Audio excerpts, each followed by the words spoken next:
학우 여러분 안녕하세요. 글쓰기 로드맵의 김지연입니다.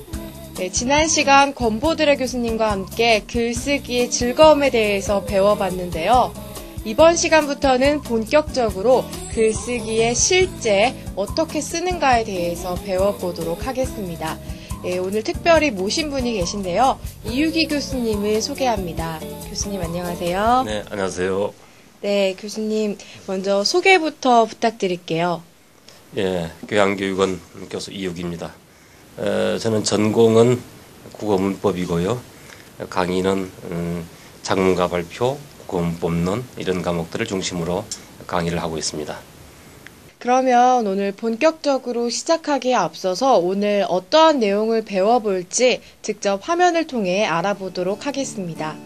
네, 오늘은 일반 보고서 작성법 그 첫 시간으로 리포트 작성의 의의에 대해 알아보고요. 리포트의 짜임새를 서두, 본문, 참고 문헌으로 나누어서 알아봅니다. 그리고 마지막에는 리포트 문장의 요건에는 어떤 것이 있는지 자세히 알아보도록 합니다. 네, 이렇게 오늘 알찬 내용으로 준비했는데요. 먼저 이 리포트를 도대체 왜 쓰는지 궁금해하는 학우들이 많을 것 같습니다. 교수님, 리포트를 왜 써야 하는 걸까요?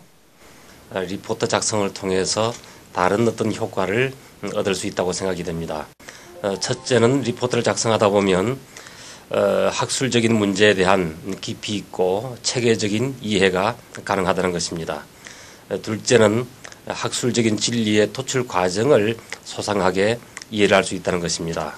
마지막으로는 자기가 가지고 있는 지식을 체계적이고 조직적으로 표현할 수 있는 훈련이 가능하다는 것입니다. 이런 이유 때문에 교수님들께서 학생들에게 리포트를 부과하시는 것이라고 생각을 하면 되겠습니다. 네, 그렇다면 리포트의 짜임에 대해서 알아보도록 할 텐데요. 교수님, 리포트는 어떤 짜임으로 구성하는 것이 가장 일반적인가요? 예, 리포트는 세 가지로 구성된다고 말씀드릴 수 있겠습니다. 첫째는 서두가 되겠고, 둘째는 본문이며, 셋째는 참고문헌입니다. 그렇다면 리포트의 가장 처음인 서두는 어떤 걸로 구성을 하면 좋을까요? 예, 서두라고 말씀드리면 서론과 혼동할 가능성이 있는데 우리가 리포트에서 말하는 서두라는 것은 그것이 아니고 글의 제목과 자기 소속을 밝히는 것이 바로 이제 서두가 되겠습니다. 그것을 길이가 긴 경우와 짧은 경우를 나누어서 말씀드린다면 이렇게 되겠습니다. 길이가 긴 경우는 표지를 만들게 되겠죠. 대개 7페이지 내지 8페이지 이상이라면 표지를 따로 만드는 것이 좋겠습니다. 그 표지에 제목을 밝히고 또 과목 이름을 밝히고 담당 교수명, 또 제출자 정보 등등 이런 것을 바로 우리가 서두라고 말합니다.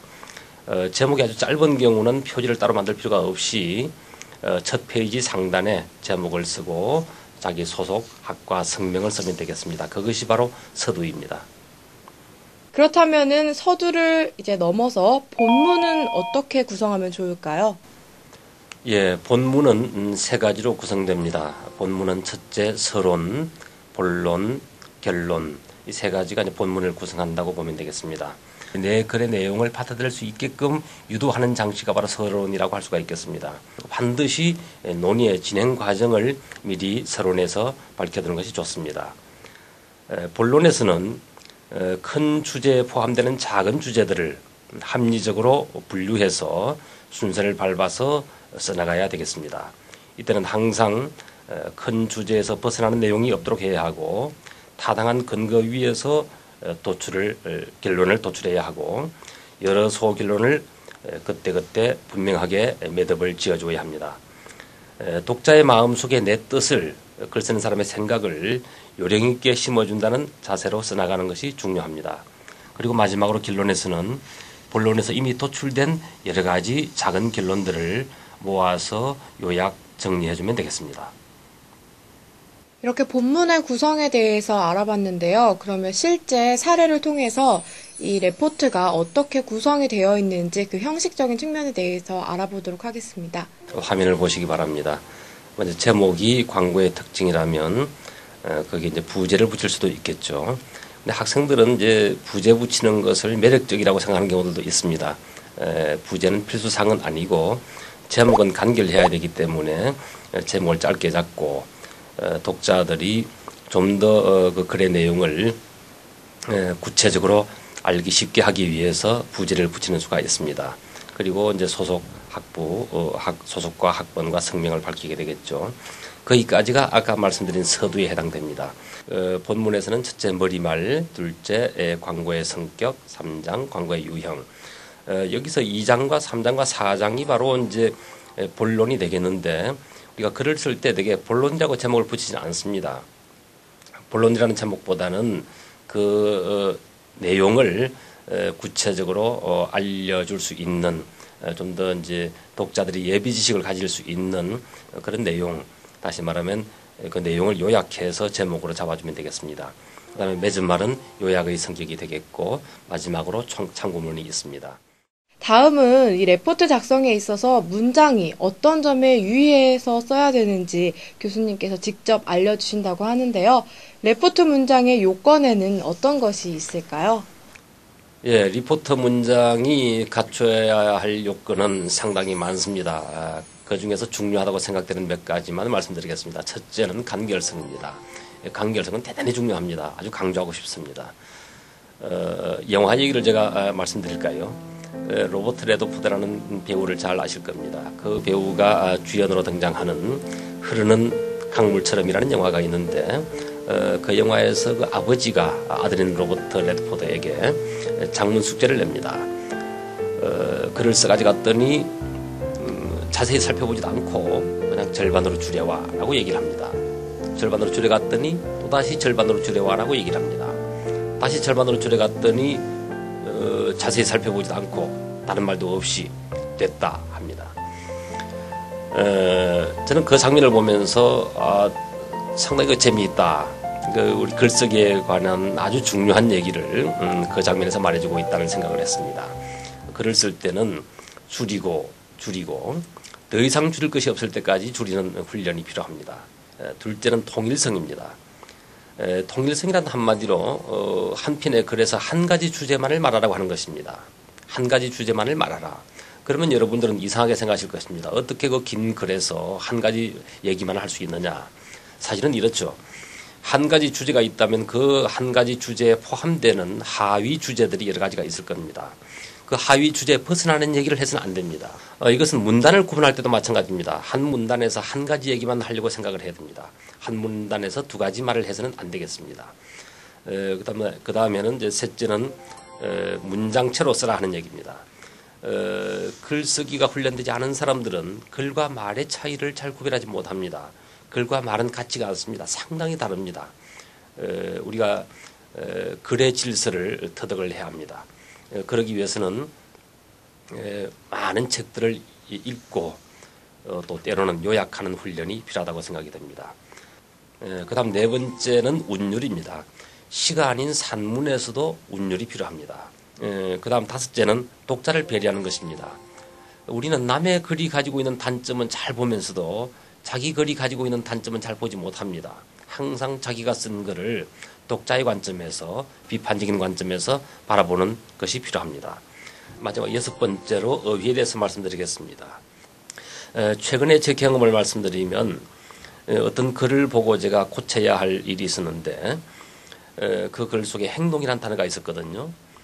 그런데 아무리 봐도 문맥을 봐도 그 행동보다는 행실이 낫지 않는가 하는 생각을 했습니다.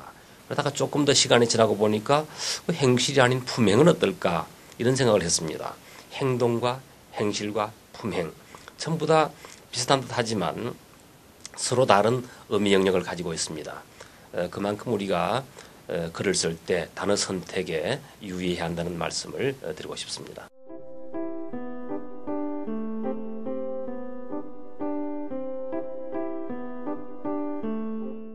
네, 오늘 이유기 교수님과 함께한 이 글쓰기 첫 번째 시간, 레포트 어떻게 쓰는가에 대해서 알아봤고요. 다음 이 시간에는 이유기 교수님과 함께 더 형식적이고 구체적인 부분에 대해서 이야기를 나눠보도록 하겠습니다.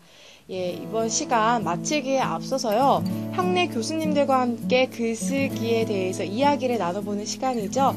삶의 문이 글이 이어지니까 끝까지 시청 부탁드리겠습니다. 저희는 이만 물러가도록 하고요. 다음 이 시간에 더욱더 알찬 내용으로 찾아뵙겠습니다. 감사합니다.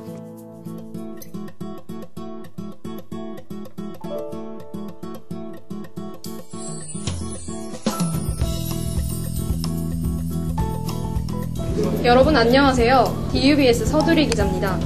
오늘은 여러분들께 글쓰기 비법을 전수해 주실 교수님을 찾아왔는데요. 여러분 궁금하시죠? 그럼 들어가 보시죠. 네, 교수님 안녕하세요. 네, 안녕하세요. 네, 교수님 만나 뵙게 돼서 정말 영광인데요. 네, 간단한 소개 좀 부탁드리겠습니다. 저는 국어교육과에서 학생들을 가르치고 있고요. 제가 주로 가르치는 거는 작문교육론, 독서교육론, 또 뭐 현대문학과 관련된 다양한 이제 강의들을 하고 있습니다. 네, 교수님. 요즘에 학생들이 글쓰기 하면 막막하다는 생각밖에 안 든다고 하는데요. 그 시작을 어떻게 했으면 좋을까요? 시작이 반이다라고 하는 말이 있죠. 그러니까 일단 시작을 하면 어느 정도 수습이 됩니다. 그런데 시작조차도 못하고 그냥 자꾸 망설이기만 하면 글이 잘 안 되는 거죠.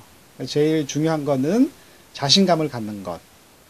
다른 학생들도 다 비슷할 거야 이렇게 생각하고 일단 자신감을 가져야 글을 쓰는 마음이 생기죠. 일단 자신감을 가지고 그 다음에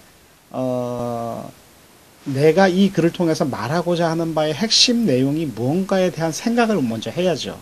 그냥 아무 생각 없이 글을 시작하다 보면 자기가 무슨 말을 하는지도 모르게 되는 경우가 많으니까 일단 머릿속에서 정리를 먼저 하는 과정이 좀 필요한 것 같아요.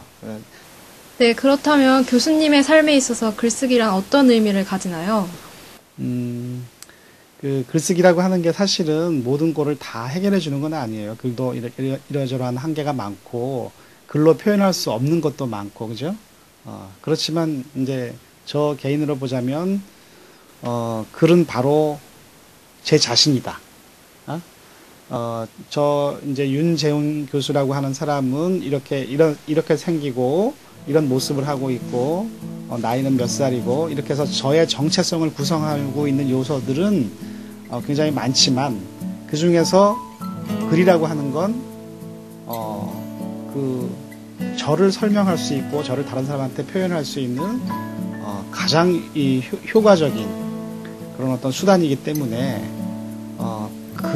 내가 만약에 글을 못 쓴다. 내가 만약에 내 이름으로 글을 못 쓴다라고 하는 거는 저에게는 굉장히 좀 가혹한 형벌이 되는 거죠. 그래서 저는 글을 통해서 나 자신을 표현하고 나 자신을 다른 사람에게 이렇게 설명할 수 있고 나 자신의 어떤 그 존재를 이렇게 모든 사람들에게 보여줄 수 있는 중요한 어떤 수단이다. 이렇게 저는 생각을 합니다. 네, 여러분 오늘 이 시간엔 윤재훈 교수님과 함께 했는데요. 많은 도움이 되셨나요? 다음 이 시간에도 다른 교수님들과 함께 찾아뵙겠습니다. 안녕히 계세요.